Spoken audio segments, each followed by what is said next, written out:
Newcomer guidance program. Please stand by for instructions. Hey guys, MaxLPQueen here, and welcome to my run-through of the Antaroth Abyss? Antaroth Abyss? I don't know. Like I said, I don't know how to say any of these things. These dungeon names. But this is a run-through that I did of the Abyss. I'm just going to refer to it as that. On my stream that I did one night. So that's why you're seeing the little TERA thing over in the corner, because I was streaming that night. And I don't generally show the chat when I'm streaming. Just, you know, it's better for everyone. Who wants to read through the chat anyway? So if things look a little bit slow, it's because I was recording and streaming at the same time. It should pretty much look the same, but if you're wondering why, that's probably why.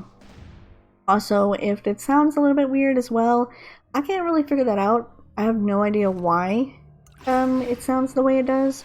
Like, whenever the sound gets too high or something, there's like some kind of, I don't know, my recording software or something just can't handle it. I'm not really sure. And it just sounds all distorted and whatever. So if you do hear that, that's what it is. I can't figure it out. If you know what it is, hey, gladly tell me, and I'll try some things out. But for now, this is what we're working with, and this is the dungeon that we're doing. So we're on the first boss here. I'm going to leave the link to Essential Mana website in the description, so you guys can run through the dungeon yourself, and have all the mechanics there with you to read through. Because I've done a few dungeons before this one that I've recorded already. And basically I'm trying to show you how to go through the dungeon my way, which is completely the wrong way, because this is the first time that I've actually ran through the dungeons. I'm doing all these quests that I have not finished yet over on the right side of the screen, that you could see over there. I never finished those quests. So when I got my gear up a little bit, I decided to go ahead and run through them, because I had an amazing helper who was going through and helping me out, saying, hey, I'll carry you through all these dungeons. You don't have to worry about mechanics or anything like that. I'm basically going to carry you through. And so they helped me out and helped me get finished with the quest. So that's why I wanted to record them, because in any other situation I probably wouldn't have done it, because I would probably be with an instant match party that would be completely would not know what they're doing at all. And it would end up like a situation that I had a long time ago when I ran through the broken prison on an archer, and we all didn't know what we were doing because the dungeon had just come out, and we queued for it, and we ended up staying dead, and it was like a couple people alive at the end of the dungeon, and ugh, it was just terrible. I just had to sit there watching dead, and I couldn't do anything about it. So I'm going to show you what basically not to do, pretty much. And you can read through the guide and see how wrong I was with all these mechanics. Some of them are pretty easy. Like, some of them, when they say stuff on the screen, it's pretty easy, because it says keep still and prepare for the firewall attack. So if I stopped moving there, then I wouldn't have took any damage, because he says keep still. Alright, stop moving. But, you know, it's kind of hard to do when you're right in the middle of DPSing. And then you won't take the attack. And then the second one, when you drop down below, he says to dodge, and then use your other dodge skill to dodge the second attack. So you're going to come down, you're going to have a circle around you, and you're going to have to dodge that attack. But then the circle's going to explode, so you dodge that one. So you're going to do 2 dodges. And most of the classes today have at least 2 dodges. If they don't, then you have a quick cooldown, I believe. So either way, it's 2 attacks that you're going to want to avoid. I mean, obviously. And you can see I didn't avoid that one, and the little icicle thing went on the ground. So if you have a circle around you, a little AoE circle, and it tells you if you want to dodge that, and you don't, you're going to have some ice that's going to appear on the field. What that does, I don't know, because I honestly decided to avoid it, because I thought, you know what, I'm not going to avoid it, because obviously it's there to harm me, and I'm not going to hit it, because if I'm going to hit it, then I'm going to probably get hurt way worse.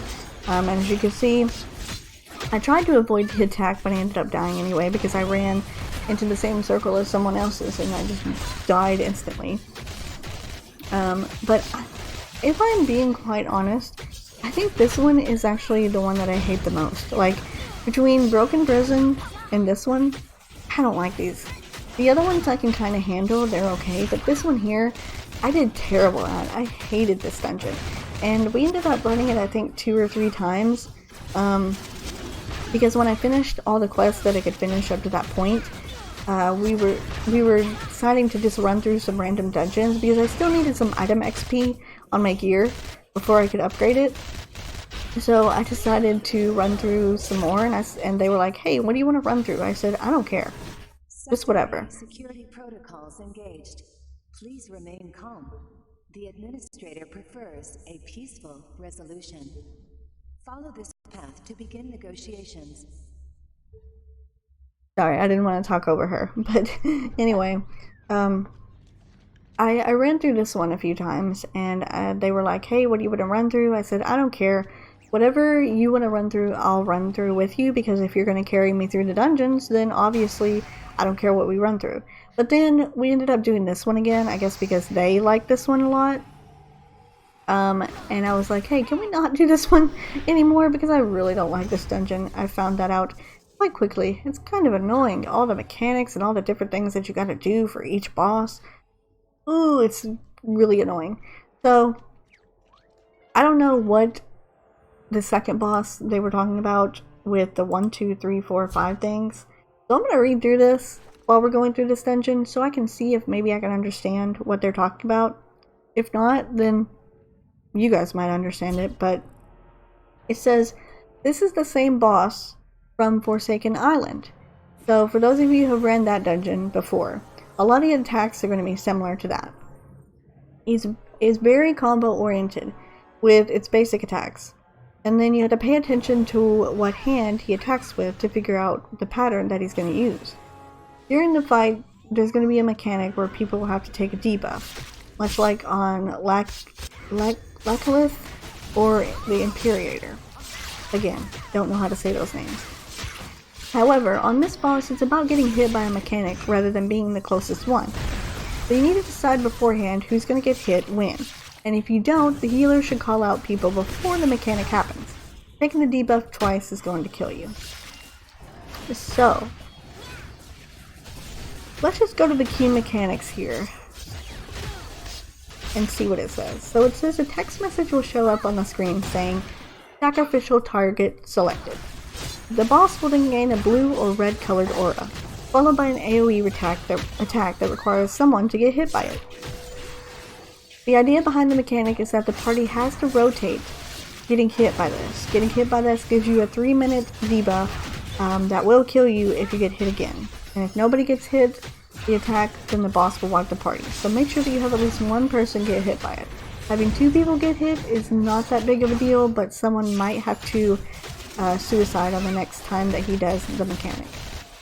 The attack's going to either do an inner or an outer AoE, and that will depend on the color of the aura he gets. So you look at the picture on the right, which it has a picture on the screen to tell you on this guide. And if the aura that he gets is blue, then you're going to want to be out in the outer AoE. So you need to dodge and then get close to the boss. The people who need to dodge need to get close to the boss, while the person taking the debuff gets in the outer circle. So if he has a red aura, and then it'll be an inner AoE. So the people who need to dodge should get away from the boss, and the people who take the debuff should go close to the boss. If that makes any sense. Like, I'm just reading through it, of course. It says, "Note, getting hit by the debuff AoE again while having the curse debuff will not only kill you, but apply another debuff to you. And this debuff will not disappear with death, nor get refreshed with the AoE hit, but it will kill you every time you try to take the AoE.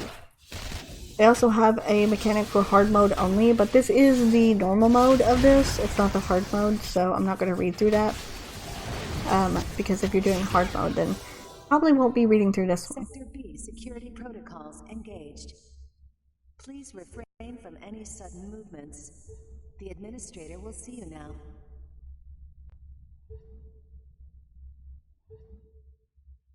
I do like the whole computerized aspect of it. I thought that was pretty cool.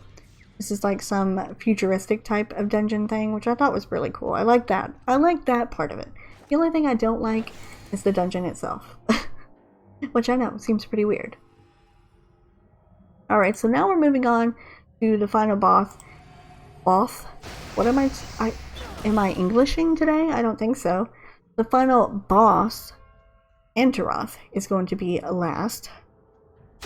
But first you're going to have to kill a few mobs before you get to him. So if you're doing the quest line, get on up there as quick as you can, because you don't want people to attack and kill those things before you're able to get the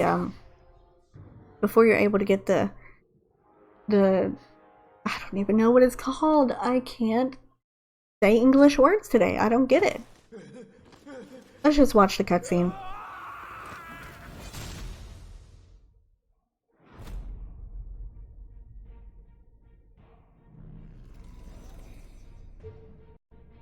Negotiations have ended. Peace has been restored. Send in the next petitioner.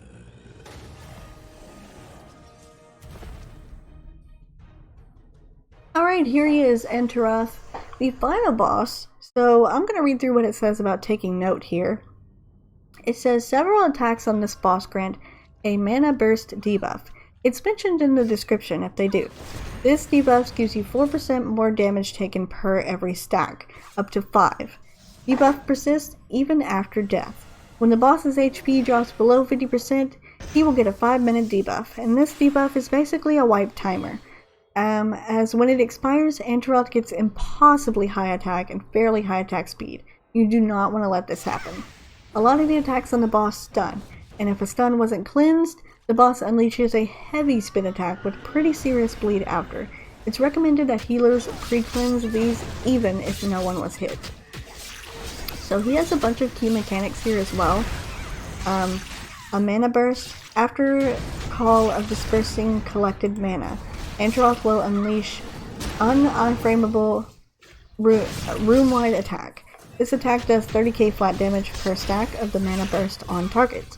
It also applies a nasty MP reducing debuff, which needs to be cleansed fast. Cleanses all stacks of mana burst, so you gotta be cleansed, okay? The boss has red magic. He theoretically charges up his sword and does a series of 4 attacks. And then he has an expanding puddle. It summons 5 in hard mode, but 3 in normal mode. Expanding puddles, which deal damage with the edges, with their edges. You need to iframe towards the center of the bubbles or run away. A good idea to stand closer to the boss, so no puddle spawns directly on you. And then he has no escape as well, which he calls out escape option disabled. And then he casts an AoE on every party member. Getting hit by these AoEs applies a long stun debuff to a player hit and creates a small breakable cage around them. These AoEs are followed by several medium damage room-wide attacks, which aren't iframeable. Tanks can block these attacks and provide 70% damage reduction to nearby party members. He also has light and dark as well. With the call out, enter your final words now, the boss is going to teleport to the middle of the room and steal casting room-wide wipe attack. 5 orbs are going to get summoned on the edges, 3 light and 2 dark. Each player will get a debuff, 2 light and 3 dark. Players are able to deal damage opposite the color that they have the debuff on. Breaking an orb grants invincibility buff to one nearby player. Use this to survive attack he's casting. Destroy the orb and the runes will start to appear on the spell circle. Basically, it's a lot of reading, is what it is. There's a lot of stuff that you have to go through. So I would recommend going through the Essential Mana website myself while I'm going through this dungeon, so that you can kind of read through all of this and get a better idea of what each of these mechanics are. Patience Not Found is another attack. Players will get applied a slow debuff on them, and then the boss will teleport to the middle of the room and summon 2 clones. Right after that, 3 will teleport to the outer circle and will use a spin or a blue ball and just throw it at random targets, and these apply a mana burst. He also has a cage as well with a shield that you're going to want to be trying to destroy. It says prepare to be deleted, and he's going to teleport to the middle while slowing down all of the players. And then you're going to want to try to get rid of that shield, of course, which is usually the case with all of the shielding moves, but that's it. Once again, that is it for the dungeon, my dungeon run through. So I hope you guys enjoyed, and I'll see you guys in whatever's next.